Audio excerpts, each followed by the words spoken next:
मुझको मीज़ाने अदब ही पे न तौला करिए, मैं जो बोलूं तो मेरे साथ में बोला करिए। मैं तो हालात से समझौता नहीं कर सकता, कोई तब्दीली मैं इकलौता नहीं कर सकता। इतनी फुर्सत कहाँ के मीर पे कुछ गौर करूं, मुझको जो करना है उसे छोड़ के कुछ और करूं। मैं किसी हूर के ख्वाबों में नहीं आ सकता, चीख हूं और किताबों में नहीं आ सकता।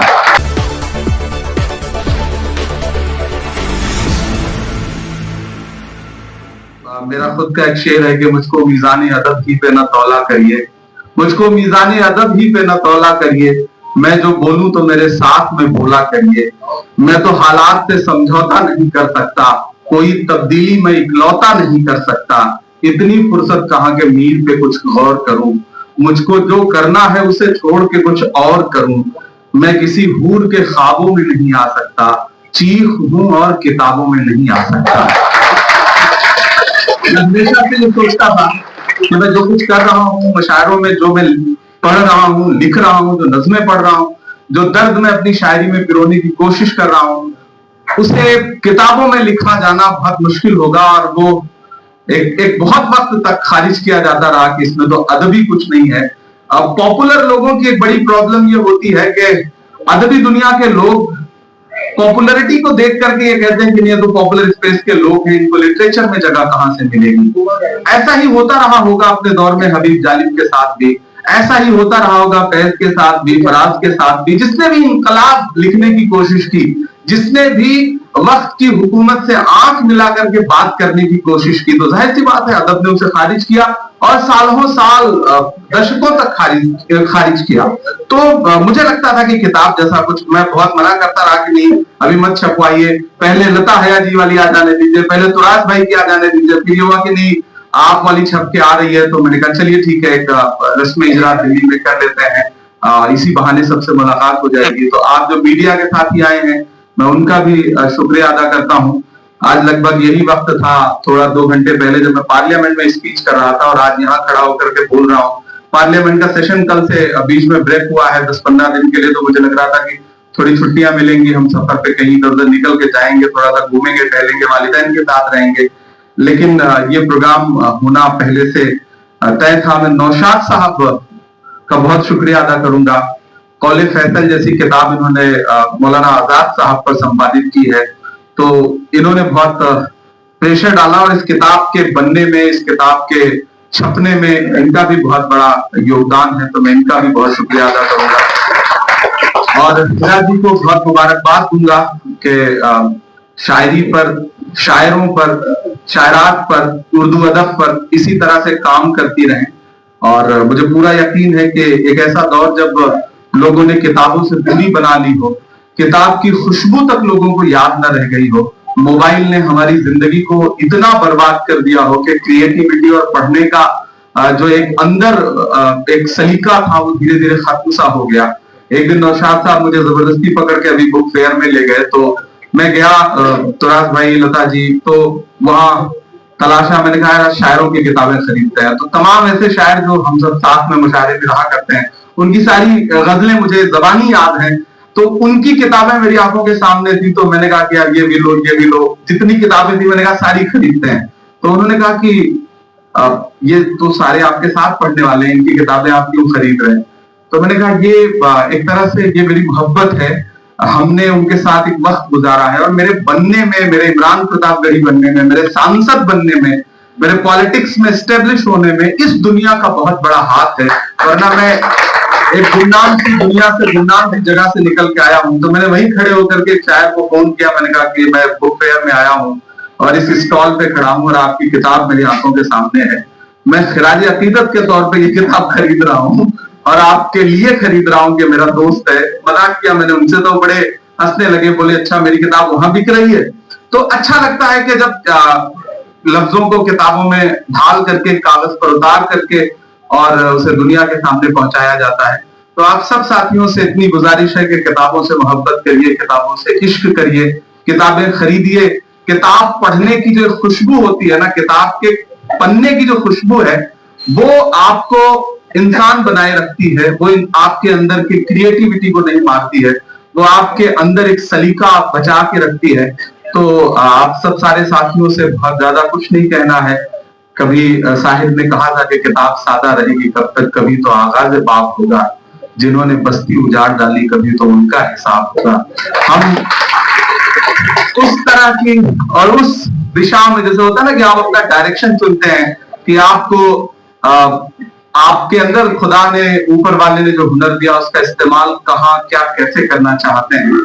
जब मैं मशारों में आया था शुरू में, तो मुझे लगता था कि हजारों हजार लोग, हिंदुस्तान के कुछ मुशायरे ऐसे हैं, लता जी और तुराज भाई बात के गवाह हैं, कि जिसे सुनने के लिए 50-50 हजार लोग, 1-1 लाख लोग लाइव मुशायरा सुनने के लिए आते हैं और पूरी रात किस जिंदगी के साथ, किस जिंदा दिली के साथ मुशायरे को सुनते हैं। उस दुनिया में एक छोटी सी जगह से निकल के, प्रतापगढ़ शहर से निकल के, प्रतापगढ़ शहर भी नहीं बल्कि प्रतापगढ़ जिले के गांव से निकल करके मेरा सफर बड़ा मुश्किल रहा है। उसको मतलब बयान कर पाना भी मेरे लिए मुश्किल है, लेकिन मैं उस सफर और उस पुरानी यादों के साथ कोशिश करता हूं कि मैं चलूं, और मुझे उन पर बड़ा फख्र होता है। जब मैं पहली बार मैंने मुशायरा पढ़ा था तो मुझे याद है कि 200 रुपए पेमेंट मिला था, और बाद में थोड़ा सा लिफाफा मोटा लग रहा था, तो मुझे लगा इसमें ज्यादा होंगे। तो जब निकाला तो पता चला 10-10 रुपए की नोट थी, ताकि ज्यादा लगे, लिफाफा भारी लगे। तो वो यादें जो है ना, वो बड़ी खूबसूरत है। आज आपको 10 लाख रुपए भी, कोई 20 लाख रुपए भी दे देता है पेमेंट के नाम पे, तो जो खुशी उस 200 रुपए में, 500 रुपए में थी ना, वो इस पैसे में नहीं आती है। वो सुकून, वो मोहब्बत जो उस पैसे में थी ना। पहले हम लोगों को लेटर आते थे, तब तो मोबाइल था नहीं, इलाहाबाद में पढ़ते थे तो घर पे फोन भी नहीं था, घर ही नहीं था तो फोन कहां से होता। या तो हॉस्टल में रह रहे थे या कमरे का किराया लेकर के, स्टूडेंट वाली जो लाइफ थी। तो उस समय जब बुलाया जाता था तो पता चलता था कि सामने जो गली में दुकान है उसपे पीसीओ है, वहां फोन आते थे, या फिर चिट्ठी भेजते थे लोग। वो डाक से आपके पास एक चिट्ठी आती थी और उसमें लिखा क्या जाता था कि इस मुशायरे में आपको मदऊ किया जा रहा है, आमंत्रित किया जा रहा है, और आपका पेमेंट जो है वो 500 रुपए और एक शॉल होगा। तो वो जो यादें हैं ना, उस वक्त से जो शॉल सहेजी जिंदगी में और उन मोहब्बतों को लेकर के आगे बढ़ा, तो बहुत सारी चीजें मैं भूल गया था, लेकिन कई सारे शायर दोस्तों के आर्टिकल और मशायरों के वीडियोस देख करके, मशायरों से, क्योंकि इनके परिवार का बड़ी वाबस्तगी रही है, तो उसको सब कलेक्ट करके जिस तरह उन्होंने इस किताब में लिखा है, तो मैं खुसूसी तौर पे उनका शुक्रिया भी अदा करता हूं कि आपने एक बार फिर से वो बहुत सारी यादें ताजा की जो मशायरों के दौरान, मशायरों के किस्से हैं, मशायरों की बातें हैं। और हिंदुस्तान के हर बड़े शायर के साथ जब मशायरों में हम सारे लोगों ने जिंदगी को जिया है, उसको वही लिख सकता है जो मशायरों से मोहब्बत करता हो। सबसे अहम बात यह है कि उसे आम आदमी और आम कोई राइटर नहीं लिख सकता, उसे वही लिख सकता है जिसे शायरी से बहुत प्यार हो और हिंदुस्तान के हर शायर, हर शायरात से एक पर्सनल कनेक्ट भी हो। लता जी और तुराज साहब ऐसे लोग हैं जो हिंदुस्तान के महंगे शायरों में हैं, पूरी दुनिया में, अमेरिका से लेकर के, यूएई से लेके, लंदन से लेके, हर जगह मुशायरे में जाते रहते हैं। और जिस सादगी के साथ, जिस खुलूस के साथ ये सारे लोग इस प्रोग्राम में, इस रस्म, मुझे जब बाद में बताया गया कि आप आइए, आप पर एक किताब का रस्म इजरा है, और जब नौशाद साहब ने जिक्र किया कि तुराज भाई और लता जी भी आ रही हैं हिरा साहिबा के दावत पर, तो मुझे खुशी भी हुई और मुझे लगा कि किस तरह से उन्होंने जिस तरह से आर्टिकल लोगों से लेकर के इसमें लिखा, उस तरह से उनका रिश्ता भी है, कनेक्शन भी है। और मैं इन दोनों अपने भाई और बहन का शुक्रिया भी अदा करूंगा। और लता जी जब बात कर रही थी तो जैसे वो स्टेज पे मुझे पुकारती थी, और कभी कभी जब मैं पढ़ के बैठता था तो इनके पास एक चॉकलेट या कुछ होता था, वो मुझे देती थी कि तुमने बहुत अच्छा पढ़ा, तुमने आज पीछे बैठे हुए शायरों के चेहरे देखो तो तुम्हें समझ में आएगा कि तुमने कैसा पढ़ा है। तो वो बड़े मजे के थे दिन। और आज मैं अभी किसी इंटरव्यू में मैं बात कह रहा था किसी चैनल पे कि आज जो सियासत में आकर के जो काट छांट सियासत में होती है ना, उससे डर नहीं लगता।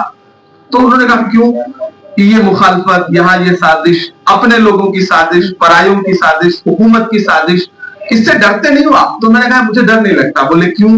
मैंने कहा जो ये पॉलिटिकल साजिश है और जिसको खुराफात कह सकते हो, इससे ज्यादा हम मशायरों में झेल के आए हैं। वहां ज्यादा है, मतलब पढ़े लिखे लोगों, लिटरेरी लोग, तहजीब वाले, तो उनकी जो मतलब वो सियासी जो खुराफाते हैं उससे कई गुना ज्यादा वहां पर हम लोगों ने झेला है। तो मुझे लगता है ठीक है, जब हम इनको झेल के और इनको निपटा के आए हैं तो यहाँ पर कोई दिक्कत नहीं है, तो इसलिए वो डर भी नहीं लगता है। तो मुशायरों ने वो ताकत, वो जिसको कहते हैं ना विल पावर, आपको दी, एक आपको हिम्मत दी कि आप कहीं भी जाएं, किसी भी दुनिया में जाएं। पहली बार स्टेज पे खड़ा हुआ था कल्चरल प्रोग्राम के लिए, मुझे याद है जब मैं 9th में पढ़ता था, एक डिबेट कंपटीशन था मेरे मंडल स्तर का, रीजनल डे। तो टांगे जो कांपी थी ना, वो मतलब वो आज भी याद है जहन में। और जब फर्स्ट प्राइज मिली और 60 या 70 रुपए की एक कोई घड़ी, वाल वाली जो घड़ी होती है, वो मिली, तो लेकर के वापस लौटे तो अब्बू अम्मी जिस तरह से खुश हुए थे, उस समय जो सुकून मिला था ना, वो आप अब मेंबर ऑफ पार्लियामेंट बन के भी लौट आओ तो माँ बाप की आंखों में उससे कम ही वो ताजगी और चमक दिखती है जो उस वक्त आई थी। तो वो यादें बहुत खूबसूरत हैं। तो मैं आप सबसे गुजारिश करूंगा कि अपनी पुरानी यादों के साथ जिए, वो बहुत खूबसूरत होती हैं, और पुराने पहचान के साथ भी जिए। अक्सर लोग, ऐसा होता है कि आप छोटी जगह से निकल के आते हैं और खुदा आपको कामयाब करता है, तो आप सबसे पहले अपनी पुरानी पहचान से पीछा छुड़ाते हैं। आपको लगता है कि नहीं, मैं तो साइकिल से जाता था, मैं तो ऐसी जगह पे पैदा हुआ जहां मेरा घर छोटा सा था, जहां गांव में आज भी दुश्वारियां हैं, परेशानियां हैं। मुझे लगता है कि आप उस पर बहुत फख्र करते हुए जिएंगे ना, तो दुनिया आपको एक अलग तरह से देखेगी। आज भी मैं इमरान प्रतापगढ़ी हूँ, मेंबर ऑफ पार्लियामेंट हूँ, मोहब्बत है अवाम की, सारा कुछ है, लेकिन मुझे जब भी लगता है ना कि मुझे गांव जाना है, मुझे उस तरह के पुराने दोस्तों के साथ जो मुझसे तू तड़ाक से बात कर लिया करते थे, उनके साथ बैठना है, तो मुझे लगता है कि वो जिंदगी ज्यादा बेहतर है। वो नदीम बाबा का एक शेर है कि हमारा मसला ये है मजाक किससे करें, हमारा मसला ये है मजाक किससे करें, पुराना दोस्त तो अब एहतराम मांगता है। मैं इसको बदल के, इस मिसरे को हमेशा बदल के पढ़ता हूं खुद ही, कि हमारा मसला ये है मजाक किससे करें, पुराना दोस्त तो अब एहतराम करता है। तो मेरे साथ मसला ये आ गया है कि वो पुराने दोस्त अब जो है ना, वो उनके बात करने का तरीका बदल गया है। मैं अभी कतर गया, एक प्रोग्राम में, अलीगढ़ मुस्लिम यूनिवर्सिटी का एक प्रोग्राम था, तो मेरा एक पुराना दोस्त जो मेरे साथ पढ़ता था, वो वहां पे एस्टेब्लिश है, तो मैंने उसको बुलाया, मैंने कहा यार आओ। तो वो आया, तो बिल्कुल जैसे प्रोटोकॉल में खड़ा है। मैंने कहा यार मेरे साथ पढ़ाई की है, हम लोगों ने एक साथ बैठ के दाल चावल खाया है हॉस्टल में, और मतलब बड़ी मुश्किलों से जेब में तुम्हारे 10 रुपए है या मेरे 10 रुपए है, ये उस वक्त कितना मुश्किल होता था। और इलाहाबाद में जो एक तरह से इलाहाबाद यूनिवर्सिटी ने जो सिखाया है, मुझे याद है, वो जिक्र करना मुझे बहुत याद आ रहा है, तो मुझे लग रहा है कि मैं उसका जरूर जिक्र करूंगा, आप सबके भी काम आएगा। मैं ग्रेजुएशन के 2nd ईयर में था, हमारे साथ एक दोस्त पढ़ा करते थे, वो मेंबर ऑफ पार्लियामेंट बन गए। तो वो जब मेंबर ऑफ पार्लियामेंट बन के लौटे, तो उनके सम्मान में यूनियन हॉल पर एक बड़ा प्रोग्राम हुआ जश्न का। तो जब मैं, ये हुआ कि इमरान प्रतापगढ़ी, छोटा सा था, ये हुआ कि स्वागत गीत पढ़ेंगे। शुरू में जैसा होता ना, कोई भी मंच मिले चढ़ जाओ, अपना हुनर दिखाओ और आगे बढ़ो। तो ये हुआ कि आप जाएंगे, स्वागत गीत पढ़ेंगे। तमाम छात्र नेता बैठे हुए, स्टूडेंट यूनियन के और तमाम और पॉलिटिकल लोग बैठे। तो जब मैं जाने लगा, तो वो जो कतर वाला मेरा दोस्त है, मैंने उसको 500 रुपए निकाल के दिए। मैंने कहा जब मैं पढ़ने लगूं तो मुझे इनाम दे देना। तो उसको समझ में नहीं आया, मतलब मैंने कहा नहीं, जब मैं पढ़ूं थोड़ी देर तो तुम मुझे इनाम दे देना। मैं चला गया पढ़ने के लिए। जैसे ही मैंने 2 बिस्तर पढ़े, वो गया एंकर के पास, उसने कहा मेरी तरफ से 500 रुपए का इनाम। उसके बाद तकरीबन 25,000 रुपए बाकी लोगों ने इनाम दिए। बाद में मैंने लौट के उसको वो 500 भी, और उसमें से भी बाकी कुछ हिस्सा उसको दिया। और शाम में सारे दोस्तों ने मतलब घूमा टहला, खाना खाया। तो बड़े मुश्किल थे ना, पैसे उस वक्त मिलते ही नहीं थे, तो वो जिंदगी जी के आए हैं हम सारे लोग। तो मुझे उस जिंदगी से बड़ी मोहब्बत भी है। और ठीक है, मजबूरियां हैं, आप जिस पद पर बैठते हैं, जहां बैठते हैं, आपको उसके हिसाब से भी चलना पड़ता है, आपको निभाना पड़ता है। आप जिस भी ओहदे के साथ हैं, उसके साथ इंसाफ करिए, लेकिन जब भी वक्त मिले पुराने वक्त को याद करिए और उसके साथ जीने की कोशिश करिए। तो ये किताब मुझे उन तमाम दिनों की याद भी दिलाएगी, मुझे पूरा यकीन है। तो एक बार फिर से बहुत सारा शुक्रिया, और आप सारे साथियों का यहाँ आने के लिए बहुत शुक्रिया कि आज इस मसरूफ वक्त में भी आप वक्त निकाल करके आए।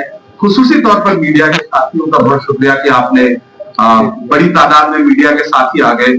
और मुझे लग रहा है कि हॉल छोटा है, अगली बार जब भी कोई इस तरह का इंतजाम करें हमारे नौशाद साहब, तो जरूर जो है थोड़ा बड़ा हॉल लेने की कोशिश करें, ताकि साथियों को जो परेशानी हुई, मैं कुछ दोस्तों को देख रहा हूँ जो जेएनयू से, जामिया से आए हैं, वो खड़े हैं, तो मुझे बुरा लग रहा है, क्योंकि मैं बैठा हूँ वो खड़े हैं, तो मुझे खुद अंदर से लगता है कि अच्छा नहीं है ये। लेकिन ठीक है, फिर भी जैसे जो हालात हैं उसमें आपने साथ दिया, तो एक बार फिर से शुक्रिया आप सारे लोगों का।